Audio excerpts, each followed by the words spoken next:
Assalamualaikum warahmatullahi taala wabarakatuh dan salam sejahtera. Pada hari ini, kumpulan kami akan membentangkan berkenaan modul SCCA 2083 iaitu Undang-Undang dalam Komunikasi di bawah tajuk Bully Cyber bagi sesi 2023-2024. Okey, kumpulan kami terdiri pada 6 orang ahli yang diketuai oleh saya, Muhammad Ryan Abdul Musli.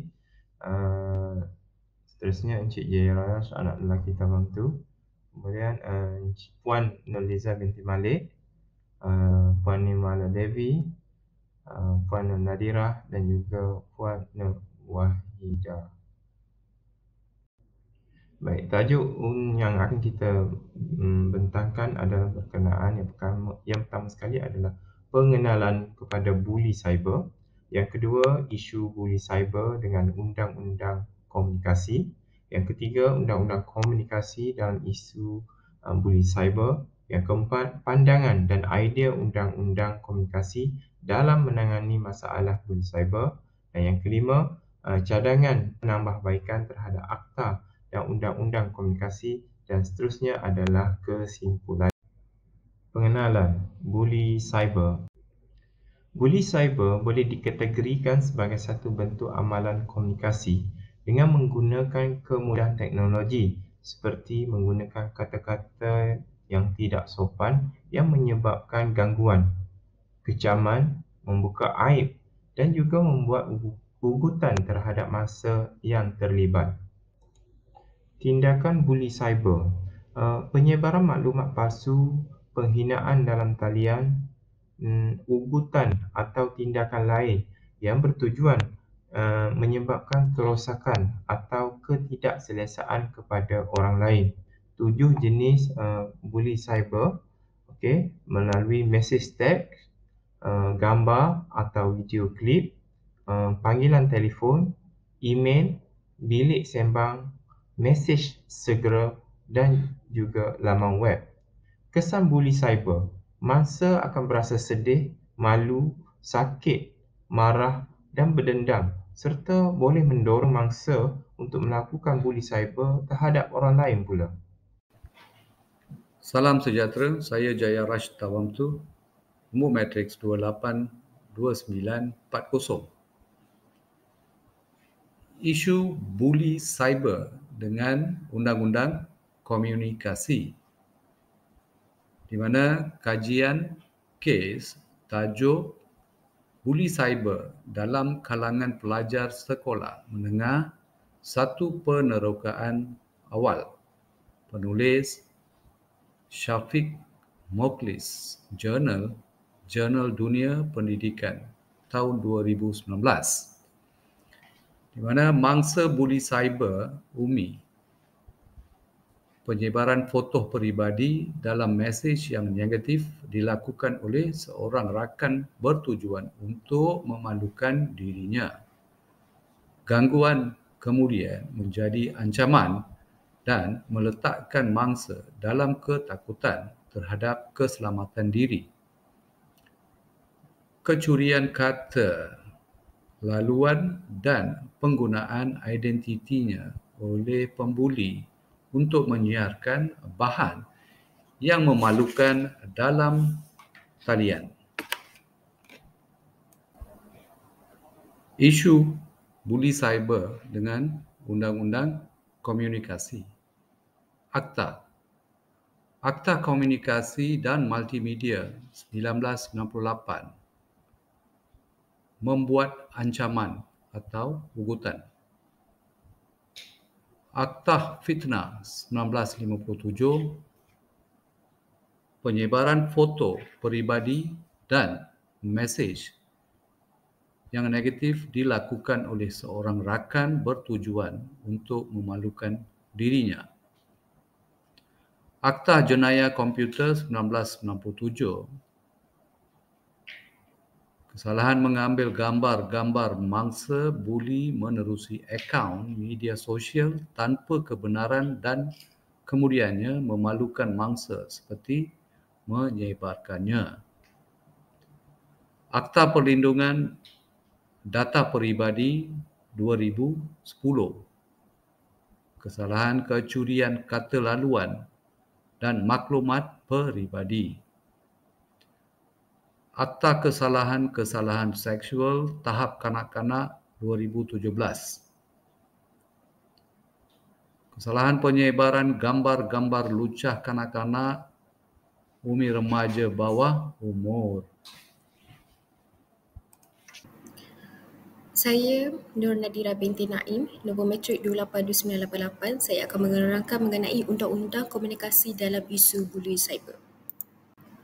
Akta Komunikasi dan Multimedia 1998 AKM 1998 Nombor 1. Penyalahgunaan komunikasi, penghinaan dalam talian dan penyebaran maklumat palsu. Nombor 2. Jika pembulian berlaku sehingga menyebabkan mangsa membunuh diri, pembuli boleh dikenakan hukuman di bawah Seksyen 306 atas pertuduhan bersubahat bagi kesalahan membunuh diri. Nombor 3. Penyisihan dalam grup WhatsApp sebagai salah satu contoh bully cyber. Perkara ini berlaku mungkin menyebabkan penyebaran fitnah dan berita palsu. Bagi Akta Hasutan 1948, kesalahan mengasut atau menyebabkan ketidakstabilan awam termasuk penghinaan atau ancaman dalam talian yang boleh menyebabkan kebencian atau ketegangan dalam kalangan masyarakat. Berlaku peningkatan beberapa jenayah cyber termasuklah bully cyber berbentuk hasutan secara dalam talian Megrani et al. 2021, hasutan maya troll seperti penghinaan paras rupa, bentuk tubuh, warna kulit, gaya pemakaian. Boleh didedakan tidak melebihi RM5,000 atau dipenjarakan selama tempoh tidak lebih 3 tahun atau kedua-duanya. Assalamualaikum warahmatullahi wabarakatuh. Saya Nur Wahidah binti Zabani, nombor metrik 282837, akan membentangkan tentang Akta Perlindungan Data Peribadi 2010. Akta Perlindungan Data Peribadi 2010 ialah bertujuan melindungi data peribadi individu daripada penyalahgunaan atau penggunaan yang tidak sah dalam talian. Yang keduanya ialah kebocoran maklumat peribadi mengundang penggodam ke dalam akaun seseorang. Dan yang ketiga, akta ini melarang pengumpulan data peribadi tanpa tujuan yang sah, tanpa kebenaran individu dan maklumat yang dikumpul tidak berlebihan daripada yang diperlukan. Dan yang seterusnya, saya akan membentangkan tentang Akta Jenayah Komputer 1997, di mana segala peraturan yang mempunyai kaitan dengan penyalahgunaan komputer termaktub di dalam akta ini. Yang keduanya melibatkan akses atau capaian tanpa kuasa atau yang menyalahi undang-undang kepada data dalam komputer dan penyalahgunaannya. Dan yang ketiga, perbuatan seperti mengambil gambar-gambar mangsa bully, menerusi akaun media sosial tanpa kebenaran dan kemudiannya memalukan mangsa. Dan akta yang terakhir saya akan bentangkan ialah Akta Keselamatan dan Kesihatan Pekerjaan 1994, di mana akta ini pekerja yang disisihkan di tempat kerja dirasa dibuli dan merasa tidak kondusif di tempat kerja boleh mengambil tindakan undang-undang menerusi akta ini. Keduanya gangguan seksual maupun ancaman di tempat kerja sehingga menyebabkan mangsa berasa tidak selamat berada di tempat kerja. Dan yang terakhir, body shaming dalam kalangan remaja mungkin juga berlaku dalam persekitaran kerja golongan dewasa. Sekian dari saya. Sekian, terima kasih. Saya Nolisa Malik, nombor metrik 282985. Bagi slide seterusnya adalah pandangan dan idea Undang-Undang Komunikasi dalam menangani masalah bully cyber. Menurut perspektif Islam, menekankan aspek menjaga amanah sesama manusia, menjaga privasi dan hak orang lain, menjaga aib diri dan orang lain, memeriksa maklumat yang diterima dan dikirim serta bersifat menyelidik maklumat yang ada di media sosial ataupun disebut tabayun dalam Islam. Sesungguhnya Allah menyuruh kamu menyerahkan segala jenis amanah kepada ahlinya yang berhak menerimanya. Dan apabila kamu menjalankan hukum di antara manusia, Allah menyuruh kamu menghukum dengan adil. Sesungguhnya Allah dengan suruhannya itu memberi pengajaran yang sebaik-baiknya kepada kamu. Sesungguhnya Allah sentiasa mendengar lagi sentiasa melihat. Seterusnya adalah peranan Undang-Undang Komunikasi dalam menangani masalah bully cyber. Berikut merupakan senarai bagi akta serta kesalahan. Pertama, Akta Komunikasi dan Multimedia 1998, AKM 1998. Kesalahannya adalah membuat ancaman atau ugutan, mengapi-apikan pergaduhan di media sosial, mengeluarkan kenyataan yang biadab serta hantaran mesej bersifat provokatif dalam talian. Seterusnya, Akta Fitnah 1957 mengapi-apikan sesuatu perkara yang tidak benar, merendahkan diri seseorang di mata golongan masyarakat atau masyarakat umum, menyebabkan seseorang tersebut dicemuh, dihina, dibenci atau dikeji. Seterusnya adalah Akta Jenayah Komputer 1997, mengambil gambar mangsa buli, menerusi akaun media sosial tanpa kebenaran dan kemudiannya memalukan mangsa seperti menyebarkannya. Seterusnya, Akta Perlindungan Data Peribadi 2010. Kesalahannya adalah kecurian kata laluan dan maklumat peribadi. Seterusnya, Akta Kesalahan-Kesalahan Seksual terhadap Kanak-kanak 2017. Kesalahannya adalah kesalahan-kesalahan yang melibatkan kanak-kanak ini termasuklah yang berkaitan dengan pornografi seperti penyebaran gambar-gambar lucah kanak-kanak. Seterusnya adalah Akta Keselamatan dan Kesihatan Pekerjaan 1994. Kesalahannya adalah dibuli seperti disisihkan dan gangguan seksual dalam kalangan kelompok pekerja sehingga menyebabkan mangsa tidak selamat berada di tempat kerja dan mengalami tekanan. Akta seterusnya adalah Akta Hasutan 1948.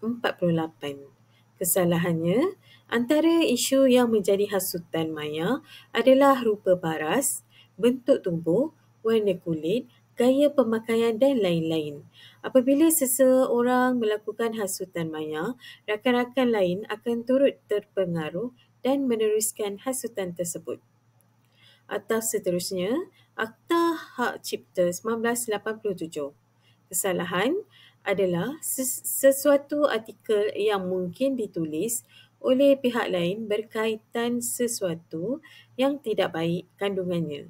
Pembuli cyber dengan sengaja menukar nama pengarang asal kepada mangsa buli.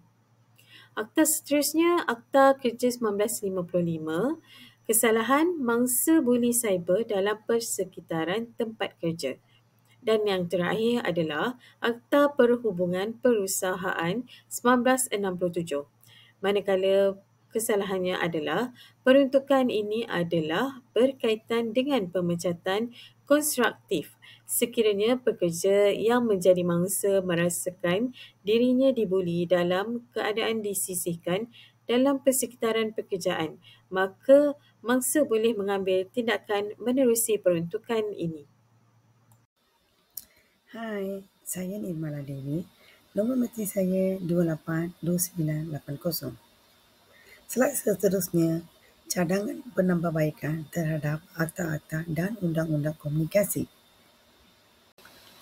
Ada beberapa cadangan untuk penambahbaikan. Memperkuatkan usaha dalam meningkatkan kesedaran dan pendidikan tentang buli cyber dalam kalangan masyarakat melalui kempen pendedahan yang lebih meluas melalui program pendidikan peringkat sekolah. Menyiarkan iklan yang berunsur kempen menangani dan menghindari daripada masalah buli cyber melalui pelbagai medium penyampaian. Yang seterusnya, kerjasama dengan pihak media dan organisasi bukan kerajaan untuk menyampaikan maklumat yang relevan seiring dengan keadaan semasa. Mengkaji semula definisi dan skop buli cyber dalam Akta Komunikasi Multimedia 1998 untuk memastikan ia mencakupi pelbagai bentuk buli cyber. Memperkuatkan perlindungan pengguna ke dalam Akta Komunikasi Multimedia 1998 dengan menambah peruntukan yang lebih jelas dan komprehensif mengenai hak privasi, perlindungan data peribadi dan penyelesaian pertikaian berkaitan buli cyber. Cadangan-cadangan penambahbaikan seterusnya ialah mengadakan kerjasama di peringkat antarabangsa, pemantauan dan penyelidikan yang perlu ditingkatkan serta dilaksanakan secara berterusan terhadap kes cyberbully. Yang seterusnya, meningkatkan sokongan dan bantuan kepada mangsa buli cyber melalui penubuhan pusat bantuan dan sumber yang boleh diakses oleh masyarakat.